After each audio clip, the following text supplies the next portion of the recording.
নমস্কাৰ পোনপ্ৰথমে আপোনালোক সকলোকে অনু একাডেমীলৈ স্বাগতম জনাইছো আমি আলোচনা কৰি আছিলো বিভিন্ন ধৰণৰ প্ৰতিযোগিতামূলক পৰীক্ষাত পূৰ্বতে অহা লগতে অহাৰ খুবেই সম্ভাৱনা থকা ইণ্ডিয়ান পলিটি অৰ্থাৎ ভাৰতীয় ৰাজনীতিৰ অতিকে গুৰুত্বপূৰ্ণ কিছুমান প্ৰশ্ন আমি কেৱল প্ৰশ্ন কৰা নাই প্ৰশ্নৰ লগত জড়িত আনুষংগিক বিষয়সমূহৰো পুংখানুপুংখভাৱে আলোচনা কৰি গৈছো এটো হৈছে ইয়াৰ পাৰ্ট 2 আপোনালোকে যদি ইয়াৰ আগৰ ভিডিওটো চোৱা নাই এবাৰ চাই লব যথেষ্ট উপকৃত হ'ব গতিকে পলম নকৰি বলক মূল বিষয়ৰ মাজলৈ আগবাঢ়ো আজিৰ ভিডিওটোৰ প্ৰথমটি প্ৰশ্ন Who was the chairman of the drafting committee of the Indian Constitution অৰ্থাৎ ভাৰতীয় সংবিধানৰ খচৰা সমিতিৰ অধ্যক্ষ কোন option A Jawaharlal Nehru option B B R. Ambedkar option C Sardar Patel option D Rajendra Prasad আৰু ইয়াৰ শুদ্ধ উত্তৰটো হ'ব option B doctor B R. Ambedkar হৈছে ড্ৰাফটিং কমিটিৰ চেয়াৰমেন আৰু 1947 চনৰ 29 আগষ্ট তাৰিখে সংবিধান সভাই ডক্টৰ বি.আৰ. আম্বেদকাৰ নেতৃত্বত এই খচৰা সমিতিখন গঠন কৰি দিছিল পৰৱৰ্তী প্ৰশ্নলৈ আগবাঢ়িছো দ্বিতীয় প্ৰশ্ন When was the Constituent Assembly of India formed অৰ্থাৎ ভাৰতৰ সংবিধান সভাৰ গঠন কেতিয়া হৈছিল কেতিয়া প্ৰতিষ্ঠা লাভ কৰিছিল option A 1946 option B 1948 option C 1949 option D 1950 আৰু ইয়াৰ শুদ্ধ উত্তৰটো হ'ব অপচন এ 1946 ত কনষ্টিটিউয়েন্ট এছেম্বলি গঠন হৈছিল আৰু কনষ্টিটিউয়েন্ট এছেম্বলিৰ প্ৰথমজন প্ৰেসিডেন্ট আছিল সভাপতি আছিল ডক্টৰ শশীদানন্দ সিনহা আৰু প্ৰথমজন ইলেক্টেড প্ৰেসিডেন্ট আছিল ডক্টৰ ৰাজেন্দ্ৰ প্ৰসাদ পৰৱৰ্তী প্ৰশ্নলৈ আগবাঢ়িছো The concept of fundamental rights in the Indian Constitution is borrowed from the Constitution of ইয়াত সুধিছে যে আমি জানো যে সংবিধান নিৰ্মাতাসকলে বিশ্বৰ অন্যান্য সংবিধানৰ পৰা কিছুমান বৈশিষ্ট্য ধাৰ লৈ ভাৰতীয় সংবিধানখন প্ৰস্তুত কৰিছে আমাক ইয়াত সুধিছে যে আমাৰ ভাৰতীয় সংবিধানৰ ফান্ডামেন্টাল ৰাইটস অৰ্থাৎ মৌলিক অধিকাৰৰ এই ধাৰণাটো ক'ৰ পৰা লোৱা হৈছে option A USA option B UK option C Canada option D Australia আৰু ইয়াৰ শুদ্ধ উত্তৰটো হ'ব অপচন এ USA ৰ পৰা ফান্ডামেন্টাল ৰাইটস অৰ্থাৎ মৌলিক অধিকাৰৰ ধাৰণাটো লোৱা হৈছে আমাৰ USA ৰ পৰা আৰু কেইবাটাও বস্তু লোৱা হৈছে হেকেটা হৈছে ফান্ডামেন্টাল ৰাইটস আমি গম পালো ইতিমধ্যে তাৰ পিছতে আছে independence of judiciary judicial review impeachment of the president আৰু পোষ্ট অফ ভাইস প্ৰেসিডেন্ট এইকেটা বস্তু লোৱা হৈছে USA ৰ পৰা পৰৱৰ্তী প্ৰশ্নলৈ আগবাঢ়িছো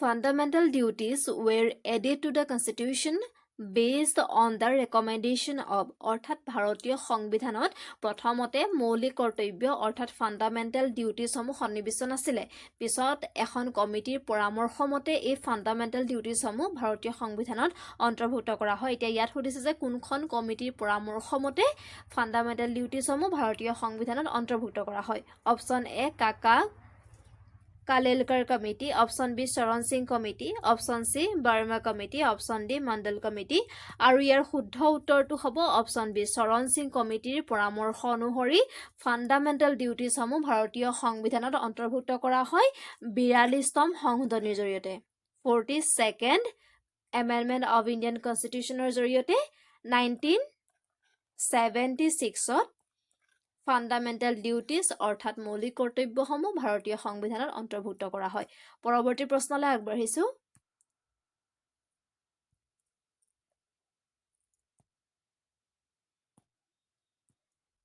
How many fundamental duties are there in the Indian Constitution অৰ্থাৎ ভাৰতীয় সংবিধানত মুঠ কিমানটা ফান্ডামেন্টাল ডিউটিজ অৰ্থাৎ মৌলিক কৰ্তব্য আছে option A 8 option B 11 option C 12 option D 14 আৰু ইয়াৰ শুদ্ধ উত্তৰটো হ'ব অপচন বি ভাৰতীয় সংবিধানত মুঠ 11টা মৌলিক কৰ্তব্য সন্নিবিষ্ট আছে আৰু এইখিনিতে যদি হতে মৌলিক অধিকাৰ কেইটা আছে মৌলিক অধিকাৰ আছে 6টা আৰু কৰ্তব্য আছে 11টা পৰৱৰ্তী প্ৰশ্নলৈ আগবাঢ়িছো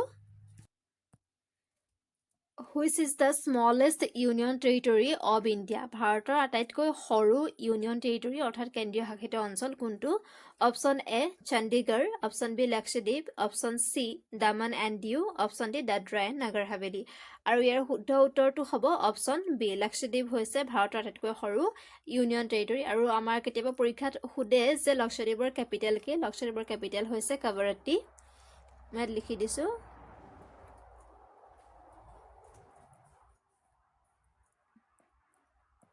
কাভাৰাট্টি হৈছে লাক্ষদ্বীপৰ কেপিটেল অৰ্থাৎ ৰাজধানী। পৰৱৰ্তী প্ৰশ্নলৈ আগবাঢ়িছোঁ। What is the minimum age for a person to be elected as the President of India?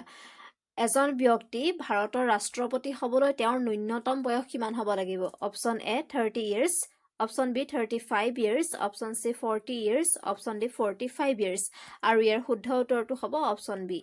ন্যূনতম বয়স হ'ব লাগিব 35 বছৰ ৰাষ্ট্ৰপতি হিচাপে নিৰ্বাচিত হ'বলৈ। পৰৱৰ্তী প্ৰশ্নলৈ আগবাঢ়িছোঁ। Who is the ex-officio chairman of the Planning Commission of India? Planning Commission of India ex-officio chairman কোন হয়?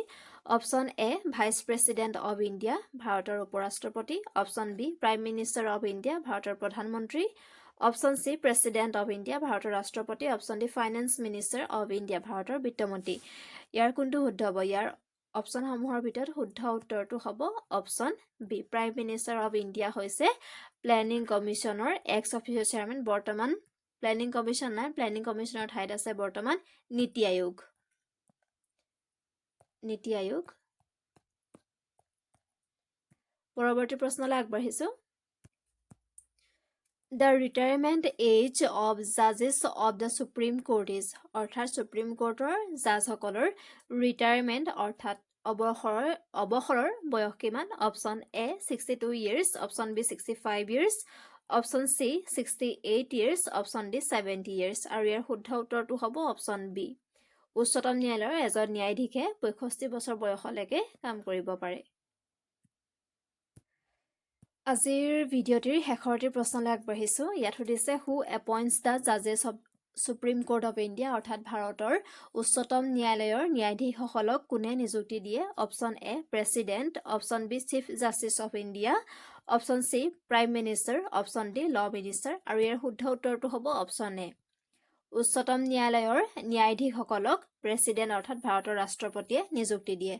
ইমানতে আজিৰ ভিডিঅ'টো সামৰণি মাৰিছোঁ। আপোনালোকে যদি আজিৰ ভিডিঅ'সমূহ চাই ভাল পাইছে, আপোনালোকৰ প্ৰস্তুতিত আমি অলপ হ'লেও সহায় কৰিব পাৰিছোঁ, কিঞ্চিত হ'লেও উপকৃত হৈছে, অনুগ্ৰহ কৰি ভিডিঅ'টো লাইক কৰি দিব। আৰু যদিহে এতিয়ালৈকে চেনেলটো ছাবস্ক্ৰাইব কৰা নাই, ছাবস্ক্ৰাইব কৰি দিব। ধন্যবাদ।